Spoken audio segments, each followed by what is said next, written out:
Hello, everyone, to meet the Haveners. It's such a pleasure to have Harry Pickens today with us and listen to what Harry is sharing about havening. And we haven't met in person yet, but we know each other for quite some time, and I'm just so happy to have you on the call and maybe just from my experience with you, Harry, one thing that stays out for me is your generosity, sharing about what's dear to you, and you offer the book about havening, the handbook where all the practitioners are receiving for free.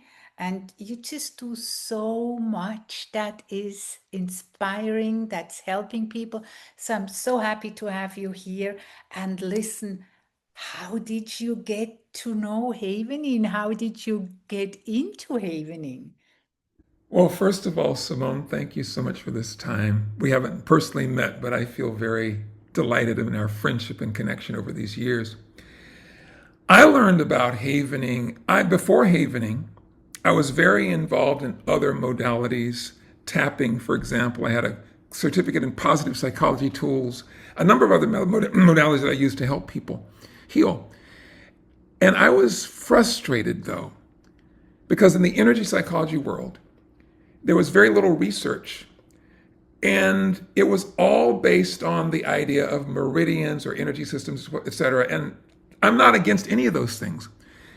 But I found that I was really seeking to find something that was grounded, solidly grounded in neuroscience.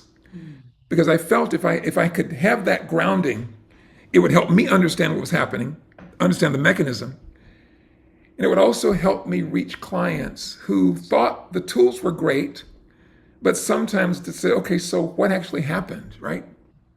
And so I was talking to a good friend of mine, John Morgan, and he knew we're coaches. He's a fellow coach, and I said, I really love tapping in these tools, but I really would love to find more scientific validation. He said, have you heard of havening? I said, no. This was Valentine's weekend, 2015. And I said, no, I haven't. He said, well, there's this doctor, Dr. Ronald Root, and his book is called When the Past is Always Present. And that was enough for me. I immediately ordered the book, got it on Monday, read the book in a week. It was heavy reading. And immediately looked up and found out that the next month, March 2015, there was going to be a havening workshop in New York City. I signed up for that workshop 1 month after learning about havening, and the rest is history. What I did also, because I found Dr. Rudin's book really dense, and I didn't have the biological background to understand it. So, and I know this sounds pretty nuts. I literally typed the entire book onto my computer so I could listen to it. And typing it all out and listening to it helped me learn the material more powerfully. Then, even before the workshop, I have a practice that I learned from Lindsay Kinney, an EFT practice called the trauma tree, where you take the client's issues and you put the events in the trunk of the tree on a piece of paper. You draw a tree. And the roots become the beliefs. You write out the beliefs. The branches become the emotions. You write all the emotions connected to these events and beliefs. And the fruit of the tree is the current consequences. So it's a powerful symbolic way of externalizing a whole gestalt or group of memories around a certain theme. So I've been working with the trauma tree. I'd worked with it hundreds of times with clients. I use it for myself as one of my go-to practices. And this is before I went to the workshop. I built a trauma tree about an issue I was dealing with. And normally in EFT, it takes anywhere from 25 to 45 minutes to completely clear that, so the tree is gone and the emotions are clear and whatever, the beliefs have changed. I thought I would try this havening thing on that specific issue. And so I did. I wrote out the trauma tree, I activated it, then started doing self-havening and counting and whatever it was in the book. So 10 minutes later, 15 minutes later, the tree was gone. I'm saying, wait a second. Normally, because again, I'd facilitated hundreds of trauma tree practices with EFT, and consistently it would take about 25 to 45 minutes to clear it. And this particular day with havening, it's about 15 minutes. And I said, this is really interesting. This actually did the same thing that I did with this other very powerful technique with a completely different mechanism that's grounded in neurobiology. So I want to know more. So I went to New York, March, 2015. I got to meet Doctors Rudin and had a really powerful experience there. Let's see, Bill Souls was there.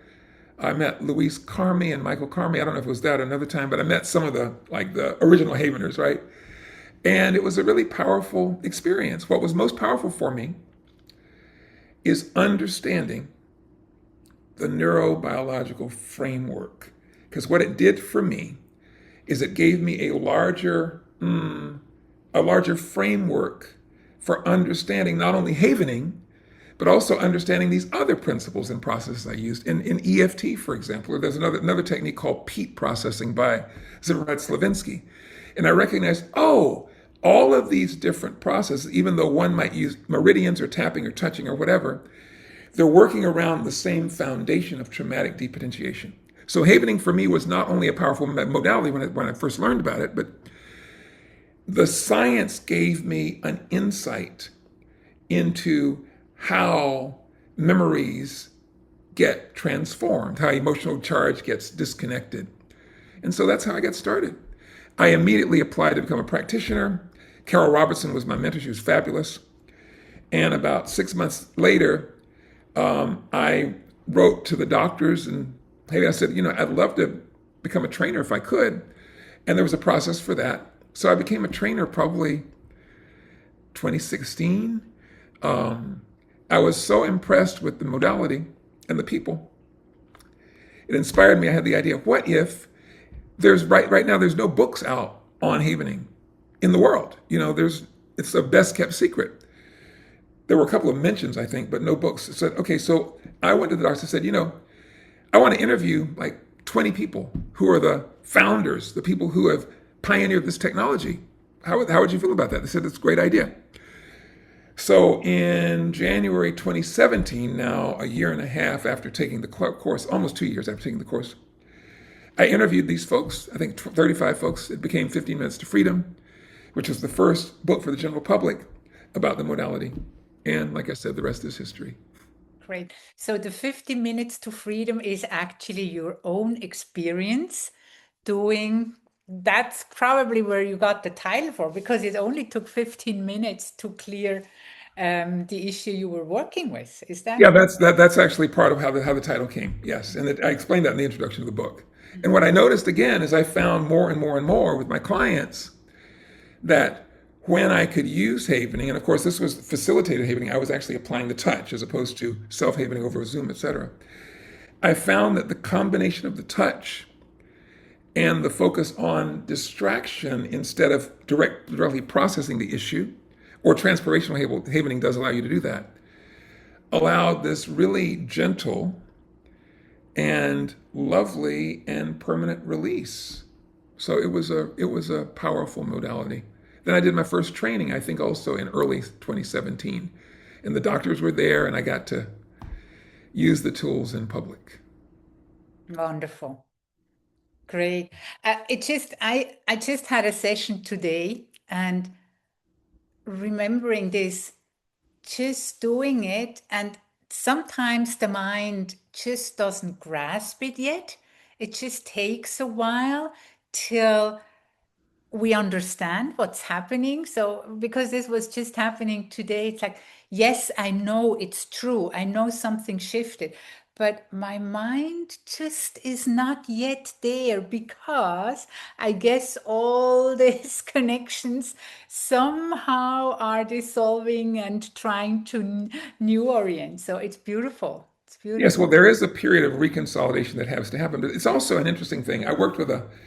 When I was doing my videos for certification, you have to do a certain number of case studies and some of them need to be on video.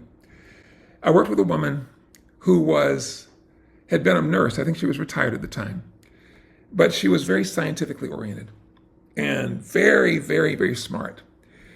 And we were clearing an issue that had to do with a family member where there's been some real conflict. And there's been conflict for a long time, so there's a lot of emotional pain connected to these memories. And at the end of the session, when she went back to try to access the feeling of those memories, it was gone, dissolved, like poof. And so I remember her looking at me with this interesting look. She said, "Okay, what just happened?" Because she really didn't believe it, wanted to believe it. And then I explained the whole science of depotentiation and so forth, and synaptic depotentiation, how things happen. And I could see visibly in that moment, she relaxed. She just calmed down. She says, "Oh," because what happened is she needed the left brain understanding in order to actually accept that something she'd held on to for decades was no longer present. Otherwise, there was too much cognitive dissonance. It seemed too unrealistic to actually release. So I found that often and this is what I was seeking when I was looking for neurobiological understanding of how tapping and other modalities worked. Because our left brain understanding is like the gateway to really accepting the change. Because I've often had so many clients really questioning, okay, I feel different, but help me understand what happens. And then when they understand, it's a natural process, whether it's depotentiation, memory reconsolidation, long-term potentiation, whatever the factual science is. Once they understand that, they are relieved and recognize that the change is something that they can really accept. Mhm. Yeah, it makes so much sense to me. To it becomes more complete when once we do have an understanding why it's working. Yeah. What? Yeah, yeah, wonderful. Well, I think Dr. Ron's genius is really the fact that when Paul McKenna came to him and taught him tapping, and he used tapping on his colleague, and it made a difference, that he did not stop with the standard explanation, which is about a block in the flow of energy through the meridians. Now, that may be true. We might be able to measure that one day. But what his genius was in relentlessly looking in the basic research, evidence based research, and saying, okay, something's going on here. There's some mechanism that I can learn how to understand and unpack. And when I do that, it then will allow me to replicate this in a different way. And as I remember, there's also something, there must be something happening in the brain Right, because it's so lasting. So right. having that understanding that there is definitely something happening in the brain when Yes. we depotentiate. And so, yeah, wonderful. Yeah, great. You're doing so many beautiful trainings, Harry. And when I uh, became a practitioner, I also started to just share havening, and I wanted to become a trainer to be free to share what I wanted to share.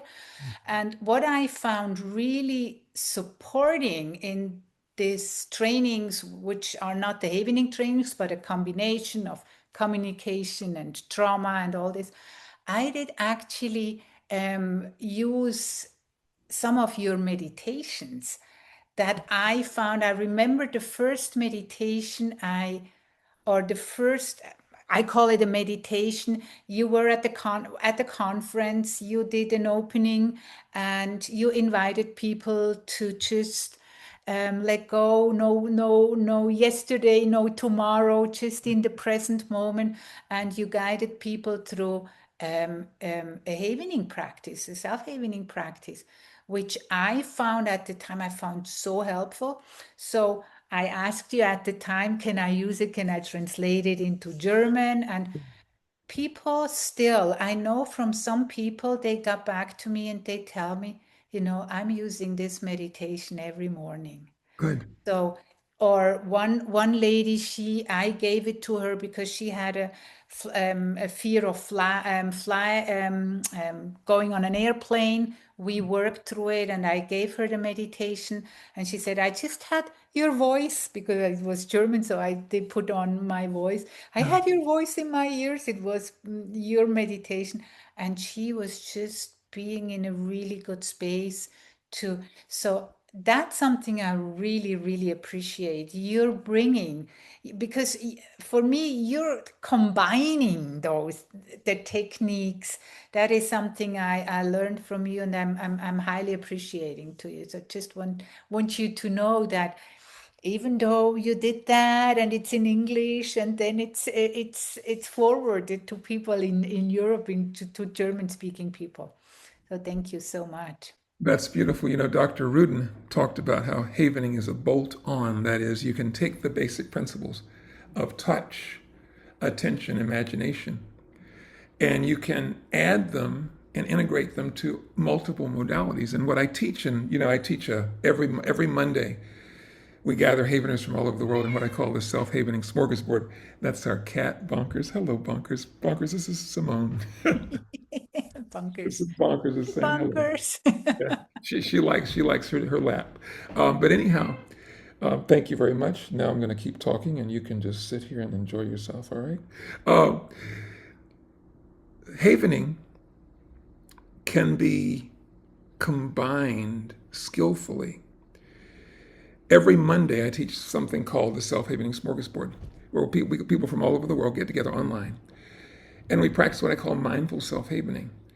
And what I do is I work with everything from relaxation techniques to goal achievement to shifting your own inner state of being and so forth to accessing positive memories. And it's all about learning how to bring all of your attention to the present moment. And what touch does is when you're focusing on the sensation of touch, the sensation of your palms or the feeling of your hands touching your skin or clothing or whatever, it brings you into the present moment. The combination of the touch and the presence then lowers stress hormones, increases oxytocin, increases your sense of relaxation and ease, and brings you into that more mindful present state. So, very, very powerful. You can use havening to release painful memories, but you can also simply use the touch and awareness itself. I remember working with a client once who said, I've been meditating for 20 years. And I walked him through a basic practice I call instant vacation. I'll share that with you in a moment. And after that 10 minutes, I said, I got to a deeper meditative state in 10 minutes that normally takes me 45 or 50 minutes to get to. And instant vacation is simple. You begin self-havening, touching the face, the arms, the hands. You close your eyes, and you imagine yourself being in a wonderful place in nature. Could be a beach, could be a mountain, could be by a river or a creek or a meadow, or it could be a beautiful home, but a place that for you evokes a sense of calm and wonder and delight and rest. And then you imagine being in that place, and I count from 1 to 20. With each count, you describe something that you see or hear or feel or notice when you're there. So if you're at a beach, you might say, 1, oh, I feel the feeling of sand beneath my toes. Or 2, I see the blue sky with puffy white clouds. 3, I feel the air on my cheek. 4, I notice the sound of birds singing. So every count, you describe some sensory experience. By the time you get to 20, for the combination of the touch and the imagination, because the brain doesn't know the difference between something you actually experience and something that's vividly imagined. So you end up having this very, very, very relaxed sense of connecting with this calming place. And most people's state of being, their heart rate goes down, their breath slows down, they relax significantly just in 10 minutes. Wonderful. I mean, I'm relaxing as I just listening to you and Yeah. so people. can they still join your smorgasbord? I know it's for free, and they're It's only for Havening students and practitioners. And they can find me on the closed Havening Facebook group, which is again only for students, practitioners, and trainers. So if you've gone through the training, you're welcome to join. Absolutely. wonderful. So, and I remember you did the smorgasbord. Was it during COVID or was it right after? I just because I remember I've been right now. It's just time wise. It's not mostly not possible. Yeah. But I remember being there for quite some sessions with you during COVID, and it was That's really helpful. that's why I started it because we were all isolated. And I ran it from December 2019 until the end of 2020, so more than a year. Mhm. And hundreds of people from all over the world. I met a lot of wonderful people during that journey. You and so many folks from Europe and all over the world. Mhm. Yeah, wonderful. Now you have the another one. It's a workshop called Unshakable, actually. Unshakable. And I designed that because we are in the world right now in such a turbulent time. There's so much happening politically, economically, ecologically, interpersonally, etc. And I realize that the most important skill that anyone can cultivate right now is the skill of regulating their own nervous system so they can meet whatever comes with calm and courage and clarity. And so this workshop is a series of sessions where you learn neurobiologically grounded tools for lowering your baseline of stress, increasing your baseline of well being, and increasing your capacity for choice, agency, and what's called anti fragility. This is not just resilience. Resilience is getting through things. Anti fragility is learning how to become better even in the face of whatever challenges and circumstances you face. And it's 5 weeks long. We meet for 90 minutes each session. The first session, we talk about physical and somatic unshakability, what happens in your body to allow you to be really rooted and grounded. The second session is emotions and psychological. How do you find a way to manage your emotions without becoming overcome by them? Third session is about political and social unshakability. How do you manage, number one, all the information coming in? And how do you enter into conversations with people who disagree with you in a way that you don't lose your sense of inner harmony? The fourth is about digital and technological unshakability. How do you manage the social media and the phone and the AI and all those things in a way that preserves your well being? Then the fifth is my favorite session. This is about creative and aesthetic unshakability, the idea that beauty and art and wonder and creativity are essential medicine for stress. So the 5 session arc gives you a solid bank of tools and practices so that whatever the world brings you, you can meet that with power and poise and presence. And so the next cohort will be opening in May, and I can share the information so people can learn more about that if they want. So that's open to anyone who would love to join. Anyone in the world who wants to become stronger in the storm. If you're feeling overwhelmed by what's going on, if when you read the news you get upset or depressed, you feel powerless or whatever, or you just feel that the pressures of the world are accumulating to a point that you would like to learn how to meet them better. That's what the workshop is for. And I really believe at this time of turbulent change, the greatest power we have is learning how to become responsive and creative, not reactive. Because every authoritarian political or economic force, every manipulator out there really wants us to become reactive and overwhelmed and numb in the face of whatever happens. So this is also about becoming engaged and empowered as a citizen of whatever country you're in, whatever you're doing, so that you will not simply be passive or overwhelmed in the face of whatever happens, but you find your own path to power and agency. Wonderful. And it's so needed. Mm. Oh, like I said, I think this is because when your nervous system's regulated, You can think clearly, you can think creatively, you can connect more authentically, and you can ride out whatever happens. When your nervous system's not regulated, you're going to be in fight, flight, freeze all the time, shutting down or reactive all the time. And that doesn't serve anyone. Yeah. So thank you so much for your offers and bringing us to a next level.